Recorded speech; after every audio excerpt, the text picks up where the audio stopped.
Well, hello friends, welcome back to Ask. My name is Mike, and on today's episode, if you will, I wanted to tackle the question of what are some ways that we might, some innocent things that we're doing as guys that maybe harm or mess with our marriages or our relationships. I was thinking that in June I will have been married. Patty and I will have been together for 35 years, June the 15th. I have that date down and looking forward to it.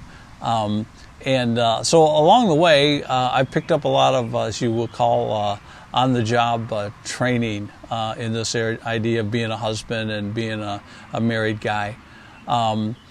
Most of it I've just learned the hard way. And so as I was thinking back, I wanted to just share with you 2 or 3 things that I think we do unintentionally, but if we don't correct them, if we don't look at them, they cause all sorts of friction and conflict in our marriages.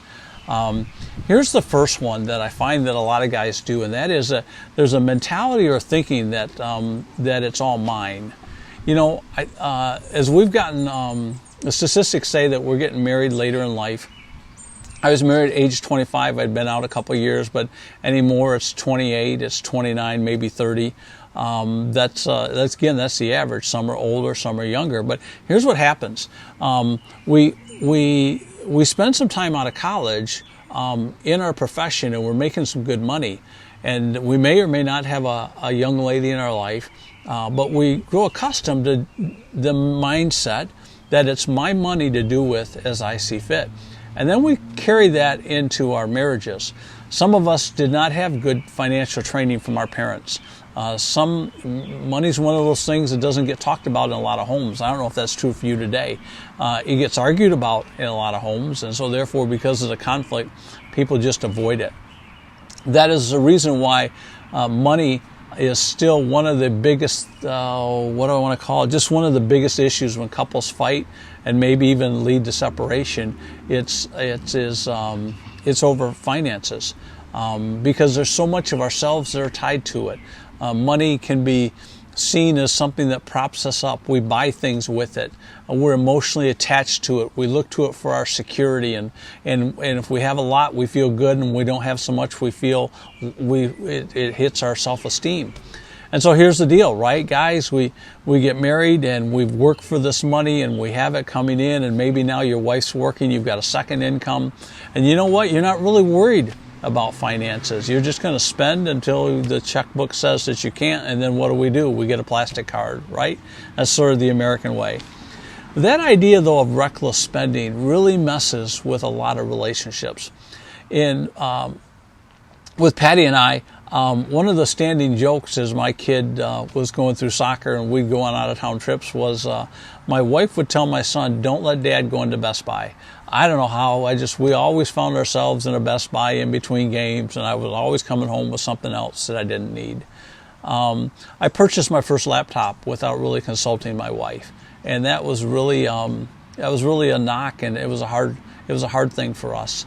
And I think it just comes out of this mindset that I'm working for it, I'm earning it, so therefore I should be free to spend it how I want to. And if I could just encourage you guys, if you really would like to have a better relationship, bring your wife into these conversations and be willing to talk openly about them without emotions. Don't allow emotions to charge the atmosphere, but just to be able to have some genuine, real conversations over spending. I find that couples that have spending plans do better than those who don't. It's very easy when there's not a spending plan to just kind of look and say, "Oh, I want this. Oh, I need this." So if there's one practical tidbit I could give you, don't set a budget, set a spending plan. Because God gives you income, and He desires that you use that income to provide for your family, to give back to people in need. And then the third component is to be able to just, if there's things out there that you feel like, hey, to enjoy life with, you'd like to have, well, that's part of why we work, all right? It's when we get those orders in reverse and we spend the money on the things that we think we'd like to have to make our lives feel better, and then we figure out, oh, this is what I need to live, and then at the bottom end of the totem pole, there's nothing left to give to be able to share with others. I think that's the wrong priorities, men. So If we could just avoid the mindset of being a big spender, of having this idea that, well, I made it, so I should be able to do with it what I want. If we could knock that out and have a collaborative team effort with our wife, we might find that our relationships would go a whole lot better. The second mistake that I found that I've made through the years is what I would just say, we live right now in a selfie generation. Before there were selfies, there was still this mindset that we would live for ourselves and be takers rather than givers. It often manifests itself in our relationships, our physical relationships. If you show me a couple that's not doing well physically, I can pretty much determine that marriage is going to be in trouble, because God has wired us that way.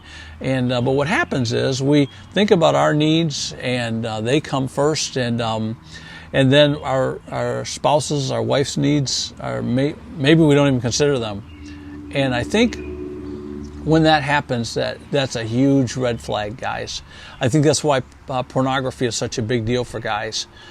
Is the fact is that you can be involved in porn and you don't really have to give anything of yourself. It's all about just taking.